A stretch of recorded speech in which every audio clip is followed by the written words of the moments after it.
현명한 부모가 되는 법은 아이의 마음을 얼마나 정확히 이해하고 대응하느냐에 달려 있다. 현명한 투자자가 되는 법 역시 사람들의 심리를 얼마나 잘 알고 대처하느냐에 달려 있다. 안녕하세요. 따뜻한 책 한 잔입니다. 오늘 여러분에게 읽어드릴 책은 나는 마트 대신 부동산에 간다. 지은이 김유라, 발행 한국경제신문, 발행일 2016년 10월 25일입니다.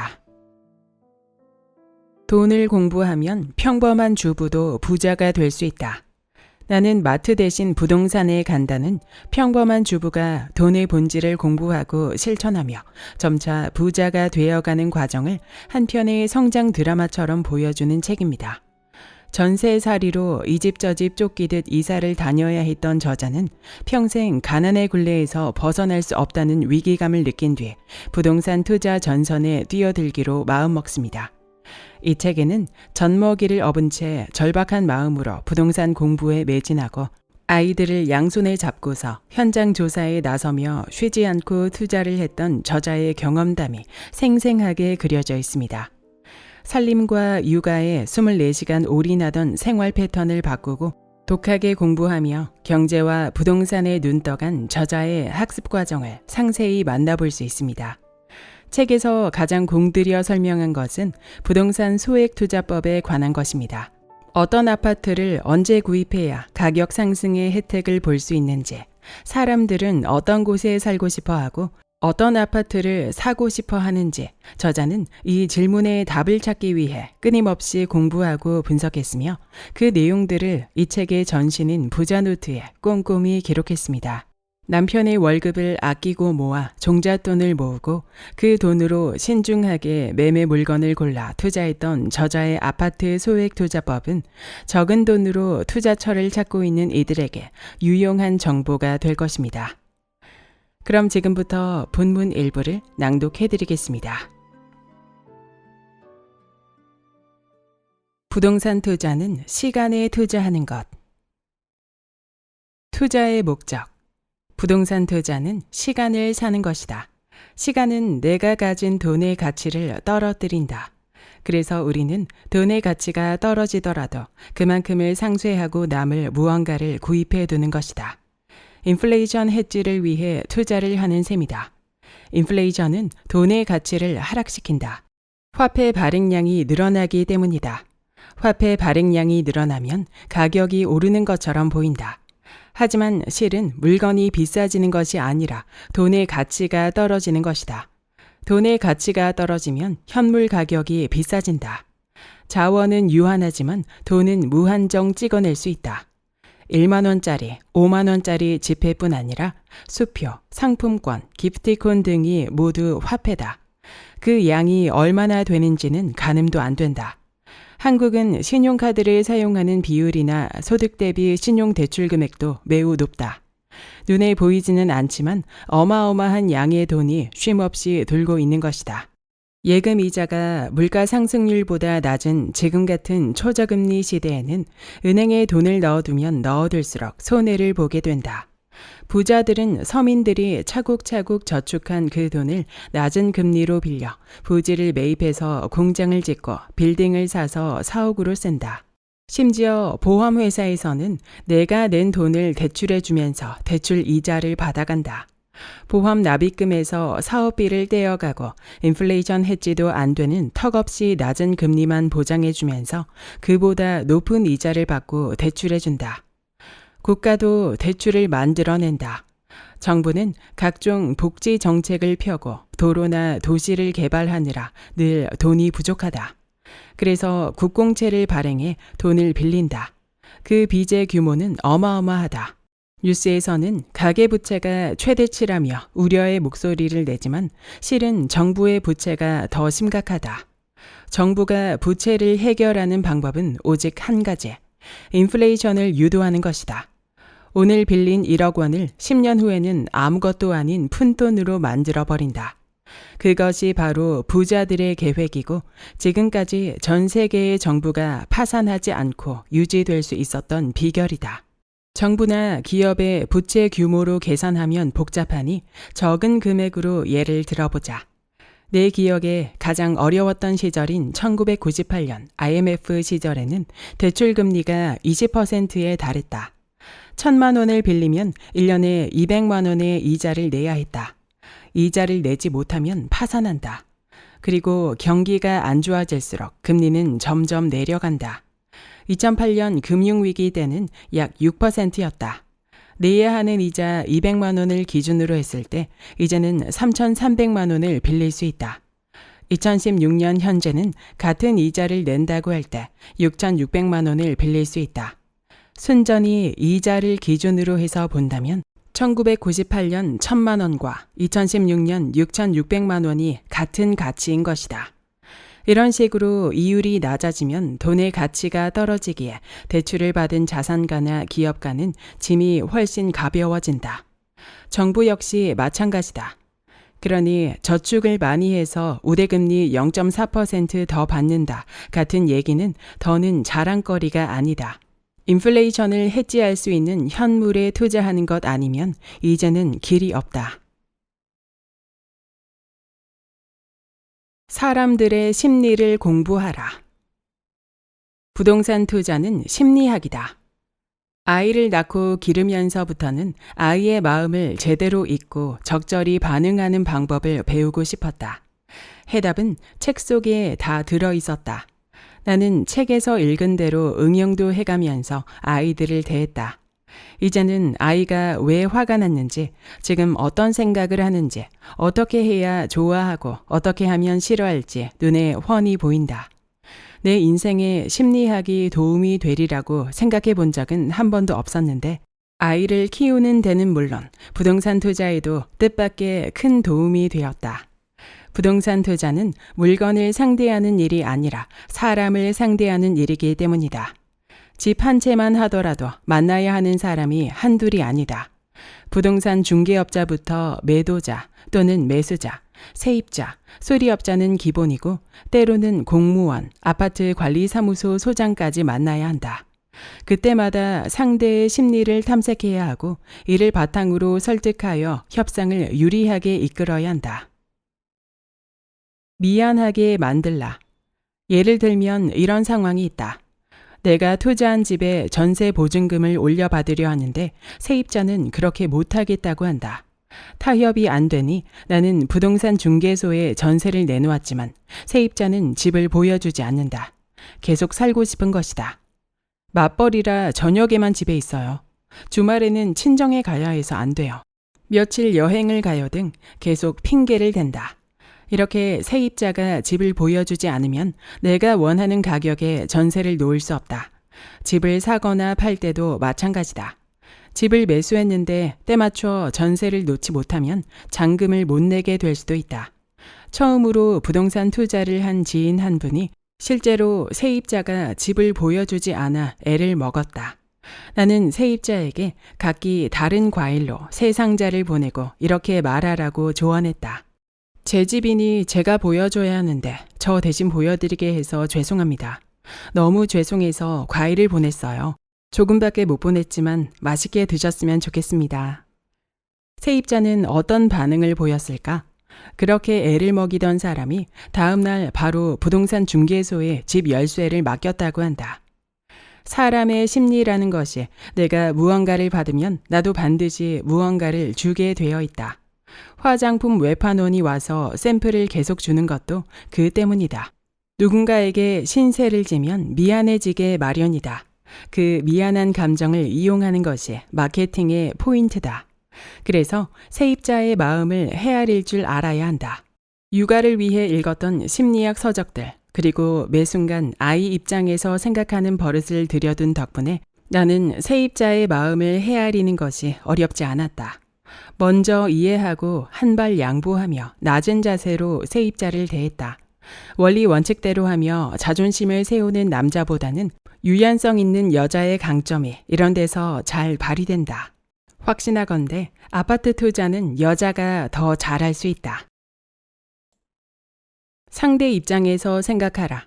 한 가지 더 세입자의 마음을 헤아리고 있음을 표시하는 것이 좋다. 나는 번거로우시겠지만 죄송하지만 바쁘시겠지만, 힘드시겠지만 같은 말들을 늘 첫머리에 붙인다. 번거롭고 힘든 것에 대해 집주인이 이미 알고 미안해하고 있으니 세입자는 오히려 머쓱해져. 아니에요, 괜찮아요 라고 나온다.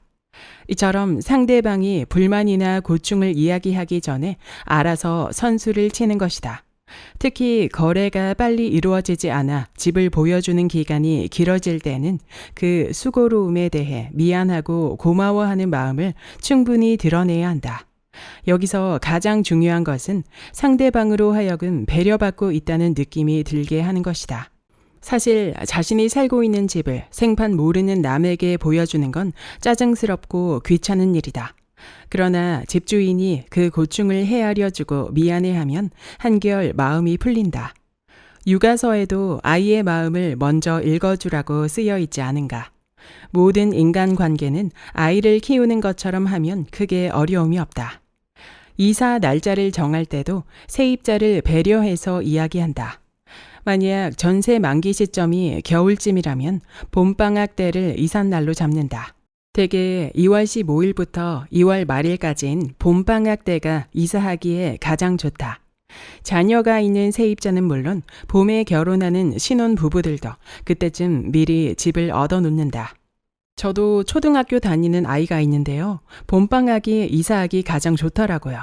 그러니 계약 만기는 1월이지만 2월 봄방학까지 사셔도 괜찮습니다.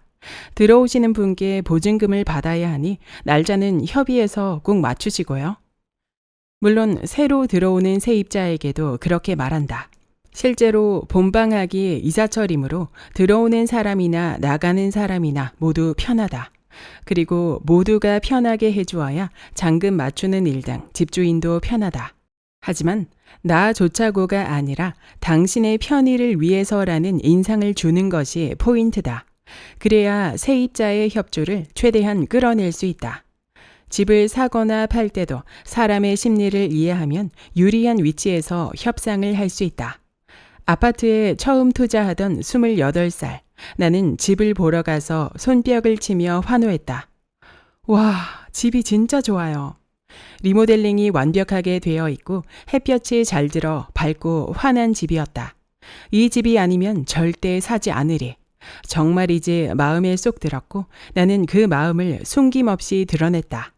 그런데 가격이 비쌌다. 그 아파트 단지의 같은 평형대 가운데 최고가였다. 나는 가격 얘기를 꺼냈다. 그것도 부정형으로. 이 집을 꼭 사고 싶은데 너무 비싸네요. 100만 원만 깎아주시면 안 될까요? 그러나 사고 싶어 안달이 났음을 만천하에 공개한 마당에 누가 깎아주겠는가.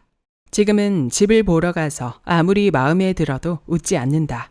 경직된 표정을 짓고 흠을 찾는다. 속으로는 한시라도 빨리 사고 싶어 마음이 조급한데 겉으로는 사고 싶다는 티를 절대 내지 않는다. 500만 원쯤 깎을 수 있겠다 싶으면 1000만 원을 깎아달라고 하고 1000만 원을 좀 깎을 수 있겠다 싶으면 2000만 원을 깎아달라고 요구한다. 부동산 투자는 심리다. 매도자는 가격이 오르지 않으리라고 생각해서 집을 팔고 매수자는 오를 것으로 예상해서 집을 산다.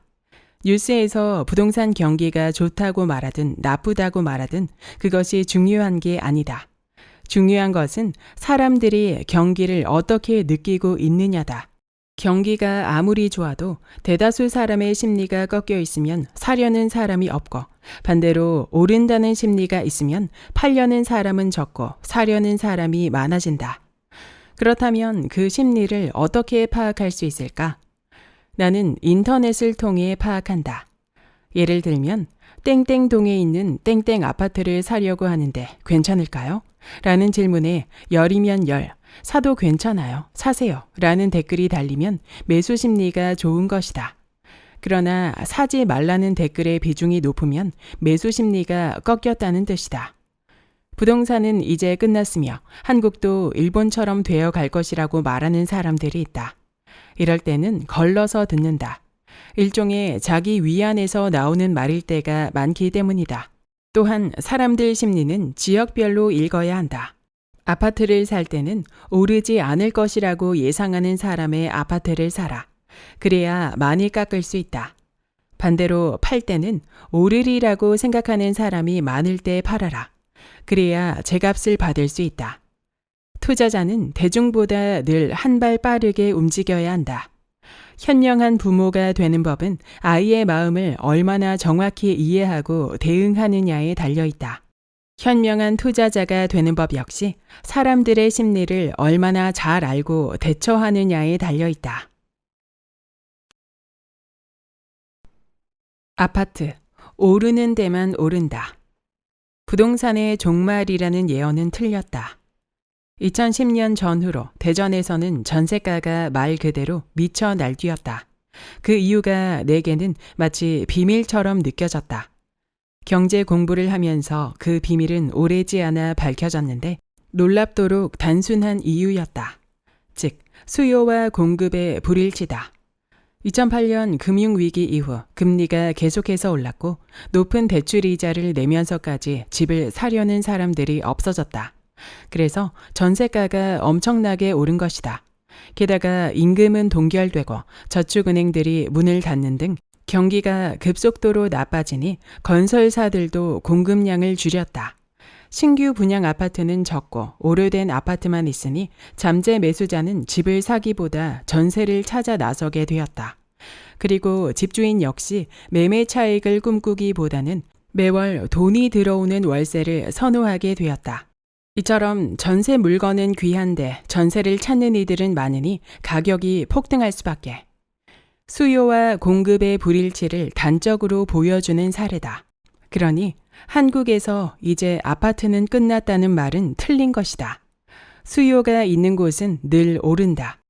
이를테면 같은 기간 서울은 집값이 떨어져도 부산은 오를 수 있고 역으로 부산은 떨어지는데 서울은 오르는 시기다. 시기에 따라서도 다르다. 같은 지역, 같은 아파트라도 오르는 시점이 있고 떨어지는 시점이 있다. 과거에는 대기업에만 들어가면 안정적인 미래가 보장되었다. 불과 얼마 전까지만 해도 누가 대학 나와서 구급 공무원이 되려고 했나. 다들 대기업에 들어가려고 발버둥을 치지 않았던가. 하지만 이제는 달라졌다. 현재의 인기 직종이 아니라 미래에 인기 있을 직종, 새롭게 부상할 직업을 선택해야 살아남을 수 있다. 아파트도 마찬가지다. 과거에는 아파트를 사두면 무조건 올랐다. 하지만 이제는 사두기만 하면 돈이 되던 시대는 지나갔다. 그러므로 아무 아파트나 분양받아서는 안 되고 아무 때나 사서도 안 된다. 아무리 입지가 좋아도 주변에 공급 물량이 많아지면 가격이 오르지 않을 수도 있다. 그렇다면 어떤 아파트를 언제 구입해야 가격 상승의 혜택을 볼 수 있을까? 사람들은 어떤 곳에 살고 싶어 하고 어떤 아파트를 사고 싶어 할까? 이 질문을 파고들기 위해서는 가장 먼저 아파트 구매력은 어느 연령대가 가장 좋을까에 답해야 한다. 나는 30대의 구매력이 가장 좋다고 생각한다. 40대는 자녀 교육비 지출이 급격히 늘어나는 때다. 그리고 이후에는 노부모 봉양, 은퇴 준비 등으로 아파트 투자를 할 여력이 30대에 비해 점차 적어진다. 모의 투자부터 하라. 그렇다면 30대가 선호하는 지역은 어떤 곳일까? 30대는 학군도 학군이지만 아무래도 직장 접근성이 좋은 곳, 교통이 편리한 지역을 선호한다. 실제로 이런 곳은 전세가가 높고 가격이 꾸준히 오른다. 사실 사람들이 원하는 입지는 정해져 있다. 근처에 지하철역이 있고 초등학교가 가까우며 대형 할인점이 있어 편리하고 공원이 가까워 쾌적한 곳. 누구나 이런 곳에 살고 싶어 한다. 당연히 수요는 많은데 공급이 없다. 들어가고 싶어 하는 사람은 많은데 나오는 사람이 없다. 살기 편한 데다 아이 친구들도 있고 정든 이웃들도 있으니 더더욱 그곳을 떠날 수가 없다. 또 특정 동네에 살 수밖에 없는 사람들도 있다. 강남에 직장이 있는 사람이라면 파주나 일산에 집을 구할 수는 없다. 성남이나 군포에서는 살아도 파주에서는 못 산다. 이처럼 수요와 공급을 따져서 불일치하는 곳을 찾아내야 한다. 전국 어디든 공급보다 수요가 많은 지역이라면 상승의 여지가 있다. 따라서 돈을 벌 기회가 있다. 그렇다면 어느 곳이 수요가 많을까? 여자의 마음에서 생각해보라. 엄마들에게는 전세로 잠깐은 살되 오래도록 살고 싶지는 않은 동네가 있고, 빨리 돈을 모아 집을 사거나 높은 전세 보증금을 주고라도 들어가 살고 싶은 동네가 있다. 내가 살고 싶은 곳이 어디인지를 잘 생각해보라. 물론 학군 좋은 부자 동네의 드넓은 60평대 아파트에서 살고 싶을 것이다. 하지만 너무 비싸다. 가격대까지 고려해서 어느 곳에 살고 싶은지 생각해보면 사람들이 선호하는 지역과 아파트가 보일 것이다. 예를 들면 아파트 인근에 유기농 상품 매장이 있는지 체크를 하는 게 좋다. 아이를 적게 낳는 데다 아토피, 비염 등 알레르기성 질환을 앓는 아이들이 늘면서 품질 좋은 식재료를 찾는 부모가 많아졌기 때문이다. 건강을 중시하는 사람들도 유기농 매장이 있는 지역에서 벗어나기가 힘들다. 향후 유기농 매장에 대한 프리미엄이 더 붙을 것으로 예상된다. 실제로 투자를 하기 전에 모의 투자를 해보며 안목을 키우는 것도 매우 좋은 방법이다. 나는 부동산 공부를 할 때 돈은 부족한데 어찌나 투자를 시작하고 싶던지 가짜로 투자를 했다. 주식은 모의 투자 대회도 열곤 하는데 왜 부동산에는 그런 대회가 없는지 아쉽기도 했다. 내가 잘 아는 지역이니 대전부터 시작했다. 우선 사고 싶은 아파트의 매매가, 전세가, 월세가 등 시세를 조사했다. 시세는 국토교통부 실거래가 사이트나 네이버 부동산 사이트에서 쉽게 확인할 수 있다. 그런 다음 해당 부동산 중개소에 전화를 걸어 내가 점 찍어 놓은 매물이 아직 팔리지 않은 물건인지 시세는 얼마인지 다시 한번 확인했다. 전세나 월세를 구하는 세입자인 것처럼 전화해서 임대 물건 개수도 파악했다. 임대 물건이 많으면 매수 시 잔금을 치를 때 공실이 날 위험이 크기 때문이다. 세입자가 들어오지 않으면 보증금을 받지 못하므로 대출을 받아서 매도자에게 잔금을 줘야 한다. 그렇게 고르고 골라서 적당한 매물을 찾으면 아파트를 직접 보러 갔다. 시세를 비롯해 북향인지 서향인지를 보고 로얄동인지 내부 상태는 어떠하고 주변 환경은 어떤지 등을 자세히 살피면서 메모했다. 투자 결심이 서면 이 매물을 구입한다고 가정하고 대출을 포함해 필요한 투자금을 산정했다. 이 모두를 기록으로 남겨두었다. 1, 2년 후에 과연 어떤 부동산이 오를지 궁금했고 내 판단이 맞았는지 확인해 보고 싶었다. 실제로 1, 2년 후에 자료를 꺼내보니 어떤 아파트가 투자 금액에 비해 가격이 많이 올랐는지 한눈에 알 수 있었다. 물론 어떤 아파트에 투자하면 망하는지도 눈에 보였다.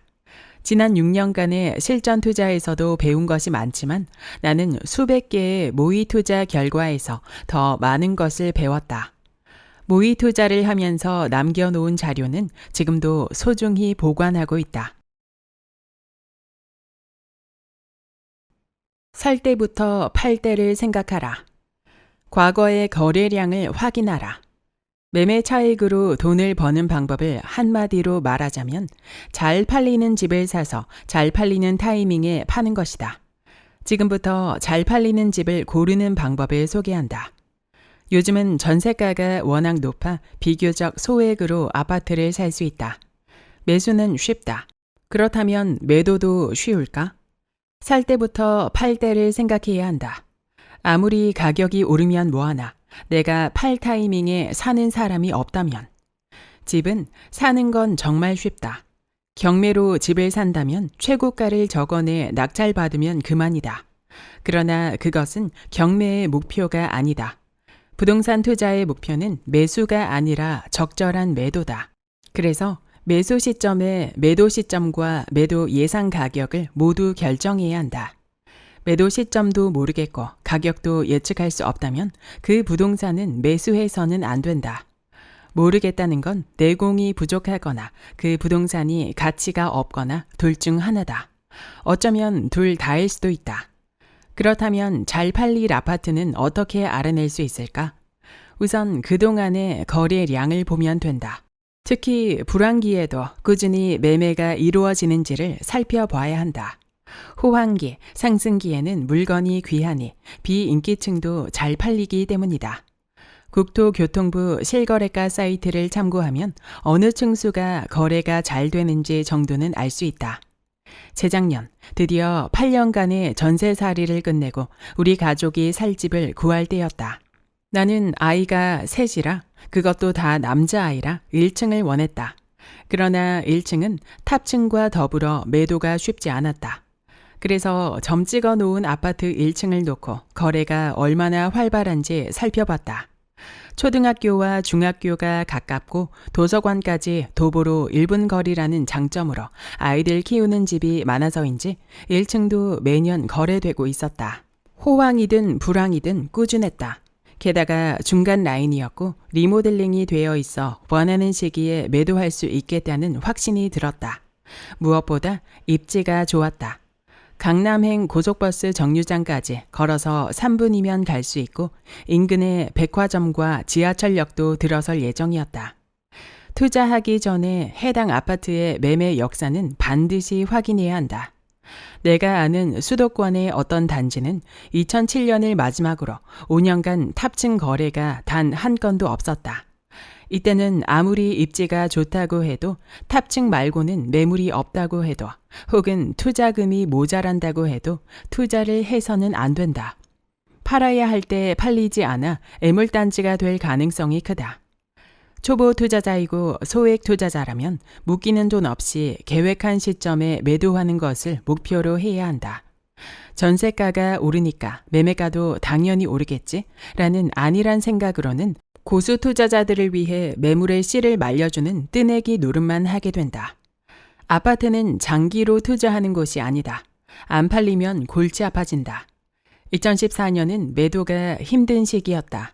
주택 임대소득에도 세금을 부과한다는 2.26 대책의 영향으로 부동산 시장이 얼어붙었던 해다. 당시 계획한 시점에 팔지 못해 강제로 장기 투자를 해야 했던 지인들이 주변에 꽤 있다. 물론 나는 포기하지 않고 길을 써서 금매로 팔았다. 돈이 많으면 굳이 매도하지 않고 전세를 한 번 더 놓을 수도 있겠지만 나는 그 투자금을 회수해야만 하는 가난한 투자자였기 때문이다. 전세 현황을 파악하라. 잘 팔릴 집을 아는 또 하나의 방법은 전세 현황을 보는 것이다. 내놓은 전세 물량이 적다는 것은 이사 오는 사람들이 끊임없이 있다는 뜻이다. 즉, 사람들이 선호하는 곳이라는 의미다. 전세가율도 중요한 지표가 된다. 전세가는 매매가와 비슷한 수준으로 높아야 한다. 그래야 높은 전세금을 감당하지 못하고 매매로 전환하는 수요가 생긴다. 전세가가 낮으면 실거주자들이 계속 전세로 살려 한다. 또한 전세가율이 낮다는 것은 살기 좋은 곳이 아니라는 방증이다. 따라서 투자할 집을 보러 다닐 때는 실거주자를 가장해 전세 있어요? 라고 물어보면서 전세 물건부터 파악하라. 이때 몇 동 몇 층인지, 수리 상태는 어떤지, 입주 가능일은 언제인지 꼼꼼하게 파악해야 한다. 모두 내 경쟁자이기 때문이다. 앞으로는 뉴스테이가 새로운 트렌드로 떠오를 것이다.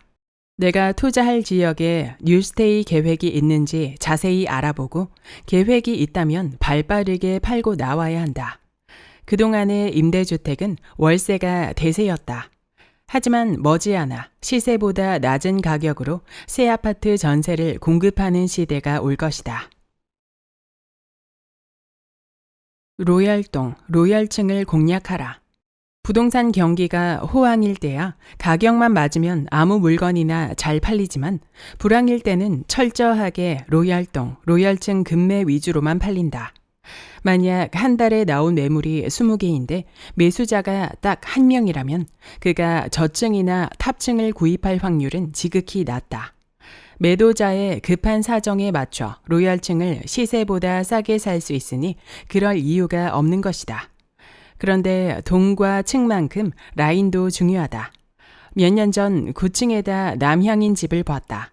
남향은 비싸고 드문데도 1층과 400만 원밖에 차이가 나지 않았다. 그래서 계약을 하고 전세를 놓았는데 좀처럼 세입자가 구해지지 않았다. 알고 보니 꺾인 라인의 안쪽에 있는 집이었다. 남향임에도 동향으로 배치된 옆동이 햇빛을 가리는 치명적인 단점이 있었다. 그래서 사람들이 가장 싫어하는 라인이라고 하던데 그런 구조의 아파트는 처음 봤다. 결국 한 달 가까이 공실로 두다가 겨우 세입자를 들였다. 남향의 로열층이니 그저 좋다고만 생각한 내 탓이었다. 참고로 향은 사람에 따라 선호도가 다르다. 동향은 아침 6시면 해가 들어와서 일찍 일어나게 된다. 서향은 해가 늦게 드는 만큼 늦게까지 머무르니 오후 늦지막이 빨래를 널 수 있다. 아이를 키우는 주부나 낮 동안 집에 없는 맞벌이 부부라면 서향을 선호할 것이다. 참고로 방향은 나침반 앱으로 알 수 있다. 나는 집을 보러 갈 때마다 현관에 서서 직각인 발코니 쪽으로 나침반을 향해 놓고 방향을 꼭 확인한다. 라인도 고려해서 조금 비싸더라도 로얄동 로얄층을 구입하면 원하는데 매도하기 쉽고 좋은 가격을 받을 수 있다. 다만 가격 상승이 불보듯 뻔한 시점인데 매물이 탑층 단 하나뿐이고 매매가가 전세가와 비슷하다면 그냥 매수하기도 한다. 일정 수준까지 오른다는 확신이 있을 때는 층을 고르면서 기다리는 것 자체가 시간 낭비일 수 있다. 그래서 나는 탑층도 보유하고 있다. 세 채 모두 투자금이 1,000만 원 이하여서 부담이 없었고 매도할 때는 로얄층보다 훨씬 저렴한 금액으로 내놓으려고 이미 마음을 먹었다. 이는 가격 경쟁력으로 1등 물건을 만드는 내 투자 전략이다. 내가 생각하는 잘 팔리는 아파트 순위는 다음과 같다. 1등 로얄동 로얄층, 2등 비로얄동 로얄층, 3등 로얄동 비로얄층, 4등 비로얄동 비로얄층, 5등 탑층 1층. 1등 물건이 다 팔리고 나서야 2등이 팔리고 그 다음에 3등이 팔린다. 탑층은 그것 외에는 매물이 없고 부동산이 전반적으로 가격 상승의 기류를 탔을 때 어쩔 수 없이 거래되는 꼴찌 상품이다. 하지만 저렴한 가격이라는 경쟁력으로 1등짜리를 만들 계획이다. 중층보다 훨씬 저렴하다면 거주 비용을 절감하면서 채광과 조망을 확보할 수 있는 탑층을 원하는 수요자도 분명 있기 때문이다. 로열층 매물이 대량으로 풀릴 때를 피해 전세와 매물이 귀할 때 내 물건 하나만 살포시 내놓을 수도 있다. 2, 3년 후에도 주변 입주 물량이 전혀 없으리라고 보인다면 상황을 보면서 더 가지고 갈 수도 있다. 그래도 결론은 역시 로얄층 로얄동이다. 매도도 쉽고 상승할 때도 큰 폭으로 오른다. 팔기 힘든 녀석 2채를 사느니 똘똘한 녀석 1채를 사는 것이 훨씬 속 편하다. 집이 2채면 취득세, 중개수수료, 법무비도 2배이고 수리비도 2배로 나가니 말이다.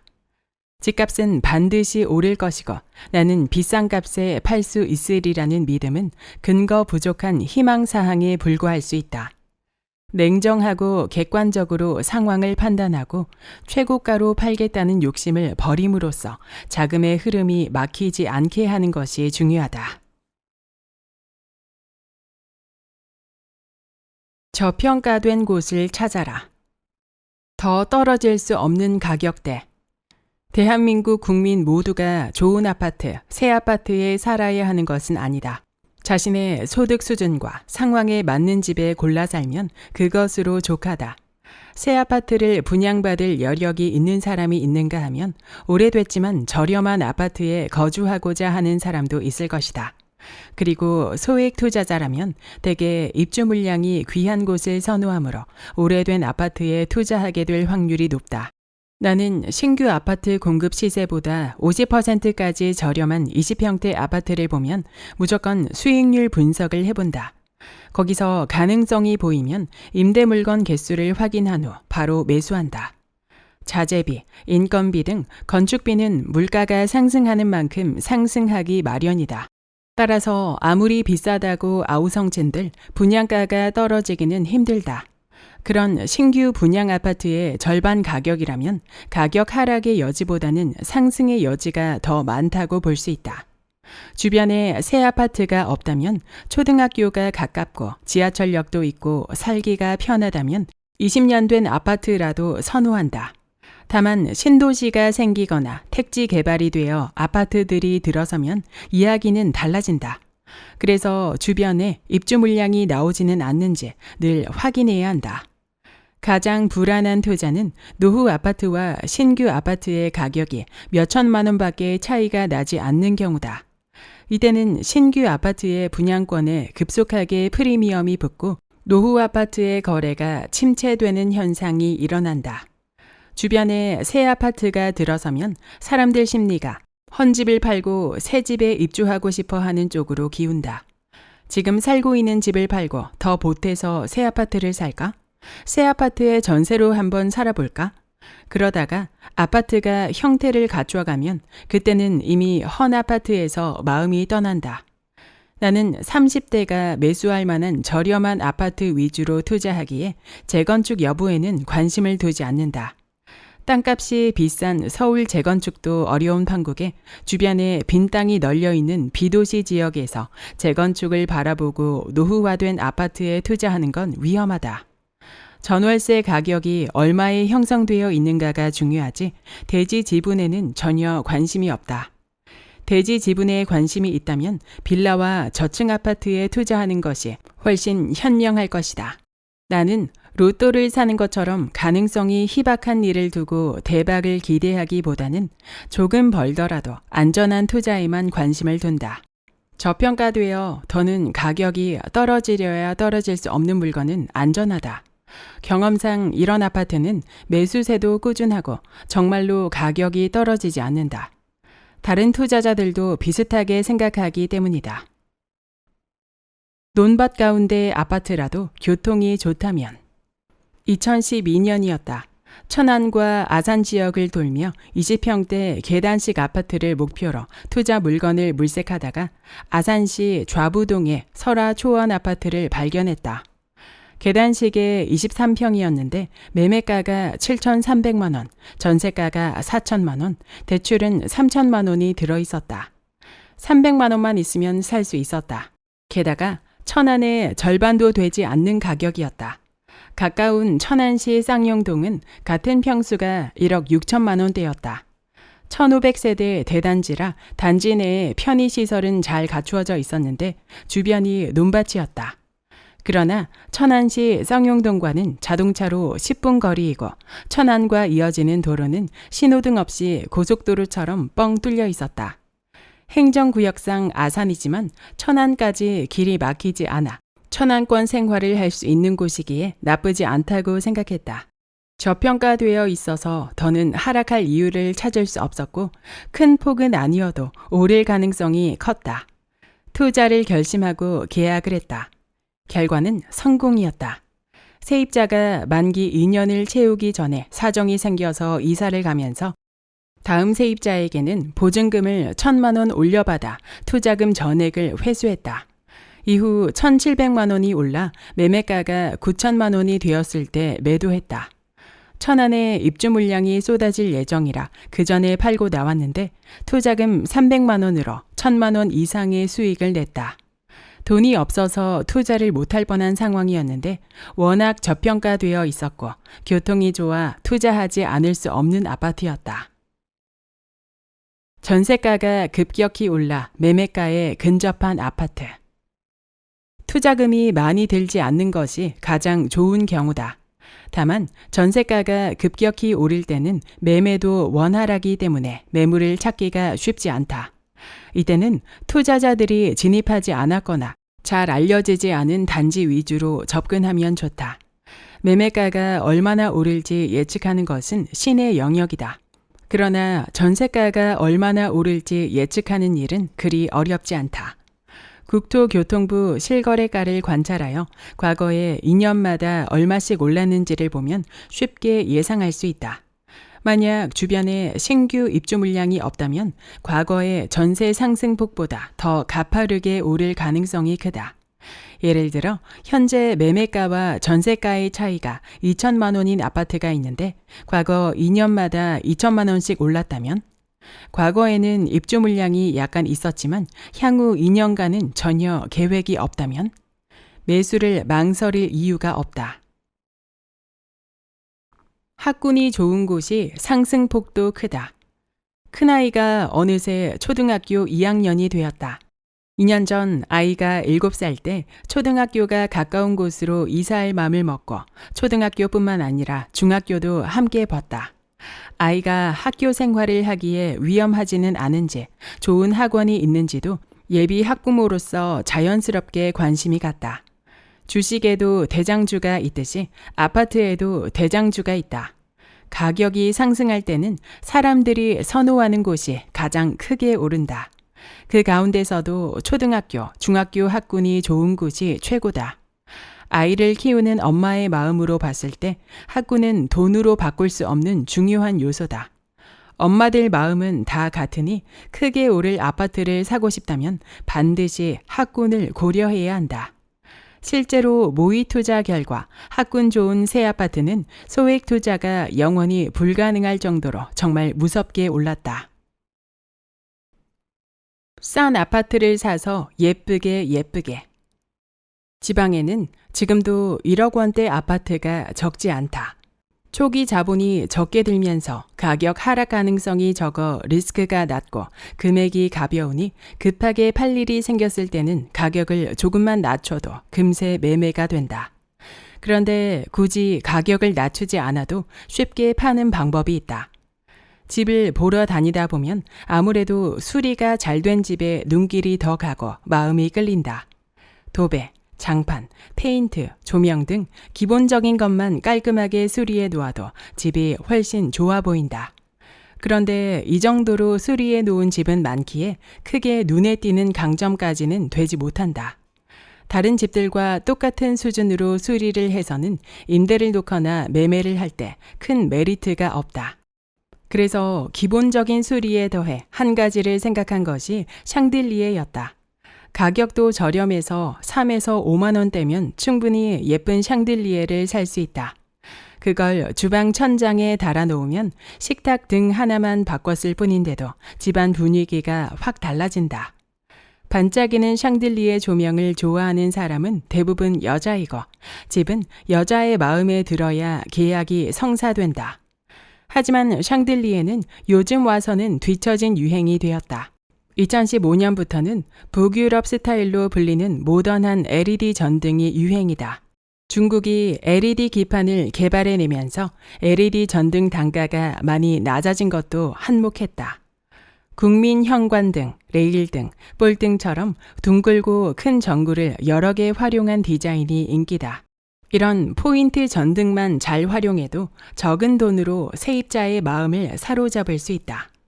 집을 지저분하게 쓸 사람들은 애초에 예쁜 전등을 보고 집을 택하지 않을 것이라는 생각도 있었다. 과연 예상했던 대로 우리 집은 아기가 없는 신혼부부 위주로 세입자를 받을 수 있었다. 집이 어쩌면 이렇게 예뻐요? 다른 것은 평범한데 조명 하나 잘 갖춰둔 덕에 이런 이야기를 많이 들었다. 화장실은 공사비가 많이 들고 내가 직접 수리하자니 그것도 쉽지 않아 웬만하면 손대지 않았다. 그런데도 집을 본 사람들은 다들 마음에 들어했다. 초기에 수리를 잘해놓고 신혼부부를 세입자로 들인 덕분에 만기 시에 재계약을 할 때도 집이 예뻐서 수월했고 매매를 할 때도 비교적 쉽게 성사됐다. 조명 한 가지로 세입자를 선별하는 나만의 기술이 생긴 셈이다. 대전 원내동 진잠타운에서 9,700만 원의 아파트를 매수해서 7천만 원의 전세를 주었던 적이 있다. 그런데 예정돼 있던 신세계 첼시 아울렛 착공이 늦어지면서 임대 수요가 전혀 일어나지 않았다. 그 영향으로 매매가와 전세가 모두 2년간 제자리 걸음을 했다. 전세 투자는 전세가 상승과 매매 차익을 예상하고 접근하는 것이기에 2년간 기회비용만 날린 셈이다. 그래서 대출을 받아 기존 임차인에게 전세 보증금을 돌려주고 월세를 놓기로 했다. 월세라도 매달 조금씩 받는 쪽으로 전략을 바꾸는 편이 나았기 때문이다. 이윽고 전세 만기가 되어 세입자에게 월세로 살 것인지 이사를 할 것인지 물었다. 세입자는 이렇게 답했다. 전세 구하기가 마땅치 않으니 저희가 월세로 살게요. 대신 보증금을 좀 높게 해주시겠어요? 나로서는 이게 웬 떡이냐 싶은 응답이었다. 매매 차익을 원하는 투자자 입장에서는 보증금이 높으면 높을수록 투자금이 줄어들어 좋다. 반대로 임대 수익을 원하는 투자자라면 보증금이 낮고 월세가 높아야 유리하다. 선순위 대출 3,500만 원을 받고 보증금 4천만 원에 월세 20만 원으로 계약했다. 전세를 놓았을 때보다 500만 원 많은 자금이 생겼고 대출이자 10만 원을 제하고도 10만 원이 또 남았다. 1,000만 원의 목돈과 매월 10만 원의 현금 흐름이 생겼다. 대출과 월세를 받음으로써 오히려 투자금이 줄고 월 수익이 늘어나는 결과가 발생한 것이다. 또한 대출과 보증금의 합이 7,500만 원이니 집값에 비해 상당히 높은 비율이었다. 이것이 가능했던 이유는 우리 집이 그만큼 깨끗하고 예뻤기 때문이다. 훗날 매도할 때도 이 집은 30분 만에 거래가 성사되었다. 여기까지 나는 마트 대신 부동산을 간다의 본문 일부였습니다. 이 책의 저자 김유라님은 이 책을 집필할 당시 34살의 아들 셋을 키우는 다둥이 엄마이자 외벌이 가정의 전업주부였습니다. 그녀는 임신 중 유산 위험으로 직장을 그만두게 되었고 그즘 그동안 모아두었던 월급으로 투자했던 펀드 투자가 크게 하락했다는 사실을 알고 매도하며 큰 돈을 잃게 되었습니다. 또한 몇 년간 지속적으로 오르는 전셋값을 감당하지 못해 쫓기듯 이사를 다녀야 했습니다. 그녀는 전셋가가 미친 듯이 오르는 이유를 공부하기 시작했고 수많은 책을 읽고 공부하며 경제, 부동산을 섭렵해 나갔습니다. 2010년 첫 내 집 마련에 성공한 이후 극도의 절약과 전세 레버리지, 대출 레버리지를 활용한 소액 투자로 6년간 꾸준히 투자에 성공하며 15채의 아파트를 보유하게 되었습니다. 지금은 그로부터 7년이 흘렀고 저자는 이제 유명한 유튜버이자 재테크 강사로서 활약하고 있는 것으로 알려져 있는데요. 이 책은 저자가 어린 새 아이를 키우면서도 경제와 부동산을 독학하며 1억대의 저가 아파트들을 매수하고 매도하며 꾸준히 쌓아왔던 노하우들의 집합체라고 할 수 있었습니다. 특히나 저자는 외벌이라는 수입의 한계 속에서 크지 않은 종잣돈을 가지고도 투자를 하고 수익을 낼 수 있다는 모범 사례를 보여주고 있습니다. 사실 종잣돈이 많다면 갭이 크더라도 대장 아파트를 샀을 때 오름폭이 더 크겠지만 종잣돈이 많지 않은 초보 투자자들에게는 적은 돈으로도 부동산 투자를 할 수 있는 이런 실전 사례들이 가장 큰 도움이 됩니다. 저자는 여성 특유의 세심함과 감정 터치 기술을 발휘해 사람을 잘 상대해야 하는 투자 실전 상황에서 큰 기질을 발휘했습니다. FM 투자서에서는 절대 알 수 없는 이 노하우들이 책 속에 집약되어 있다는 게 이 책의 가장 큰 장점이었습니다. 저도 2 아이를 키우지만 아이들을 데리고 임장을 나가고 수리를 하고 계약서를 쓰는 일은 결코 쉽지 않다는 걸 잘 아는데요. 저자는 부를 향한 간절함과 실행력으로 그 모든 것을 직접 실천했다는데 큰 경의를 표하지 않을 수 없었습니다. 저자의 부동산 공부의 시작은 독서가 다였다 해도 과언이 아닌데요. 저도 리뷰했었던 저자의 책 아들 셋 엄마의 돈 되는 독서도 함께 읽어보시면 많은 도움이 되시리라 생각됩니다. 구독과 좋아요와 댓글은 큰 힘이 됩니다. 다음 영상에서 만나요.